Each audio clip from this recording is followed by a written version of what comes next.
Like your microwave, you might need a 100 volt or 200 volt. For this kind of one panel is not enough. That's why we separate to hundreds, like 100 small cell. Why? Because if you put this battery in a serious way, what will happen? The voltage will get higher, right? If you put several batteries together in a serious way, then the voltage can get higher. So that's the reason why we want to do the laser spotting. We separate this big panel to a very many small cells, and then we can generate a high power, high voltage throughput. That's the reason we need to do the laser spotting. Also, we want to link these layers together. So the electron can be pulled out like this way, okay? Like this way. Because imagine if you have a battery not like this way, you have this way. How can you connect them together? So like this, negative to positive, negative to positive. Okay. That's the reason we need to do this kind of complicated laser swiping for 3 times, okay, during our process. Because you want to connect each battery, okay? And those batteries are basically toward the same direction, all positive, all negative. So you cannot connect them. You need to do like this, actually. All right. So the last part, I want to talk about a little bit of research. What does people want to look at this thin film? And also how to measure the device performance, maybe you want to know. And what makes CIJ solar cell better than other technology? And what parts? I cannot say all better, but some of them. And how to make it even better, which is my job. So first, if you took your panel to one institute called NTUT, okay? This is a professional institution to test your solar module. You will get this data, okay? What's the module size, and what's the maximum power? The maximum power here shows around 100 watt, okay? What's the output voltage? What's the current? It's 1.69 amp. Okay. This is what you get. And this is the figure they will provide to you. And this is a very typical IV curve. I can give you the current and the voltage. Okay.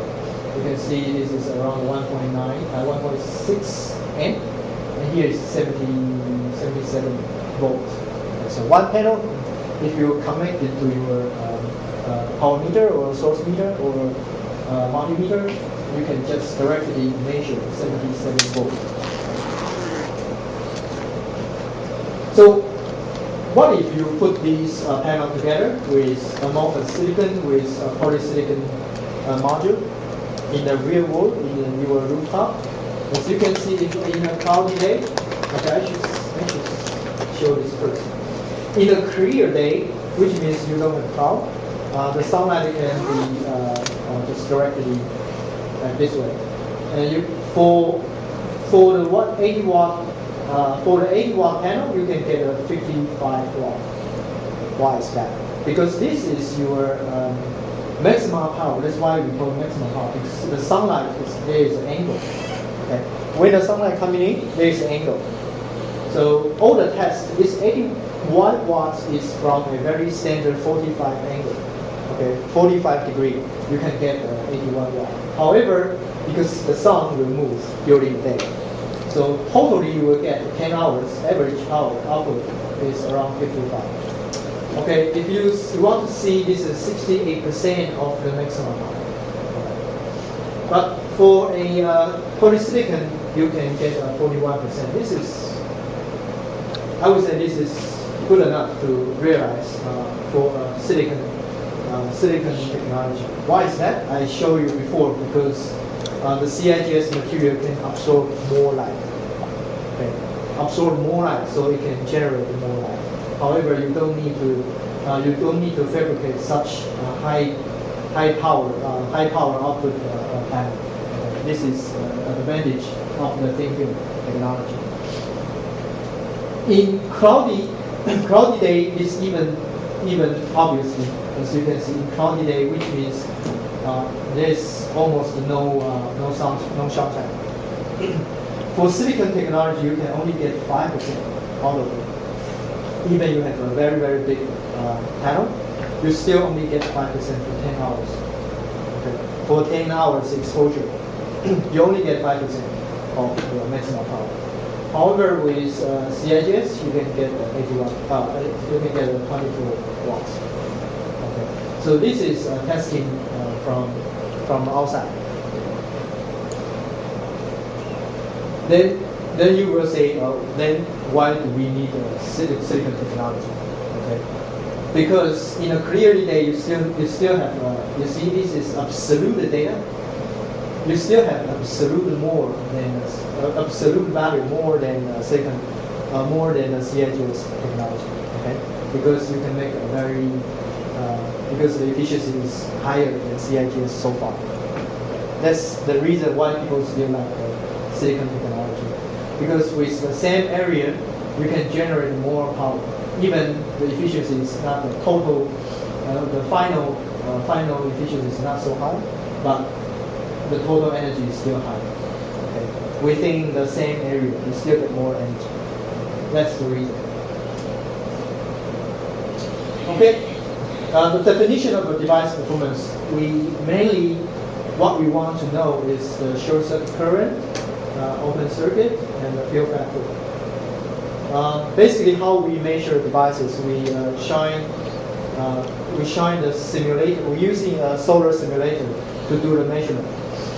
It's not that we put it outside and measure devices. No, we are using a simulator. Okay. We simulate the sunshine with a certain angle, and then we measure the IV curve.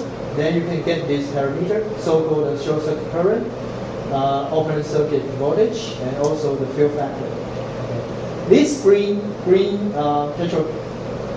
rectangular means this is an ideal situation. Okay. However, you can only get this area, blue area. So we can call this ratio of the blue area and the green area. We call this field factor. So you can know if the field factor is approaching to 1, means your cell is perfect. Okay. If the field factor is lower than 0.5, I would say, then your solar cell is not good. This is the parameter how we judge or how we look at the performance, the device performance.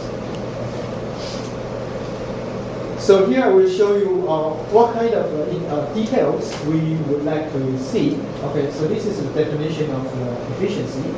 Like I said, 70%, 20%. How many power you put in and how many power you generate. Okay?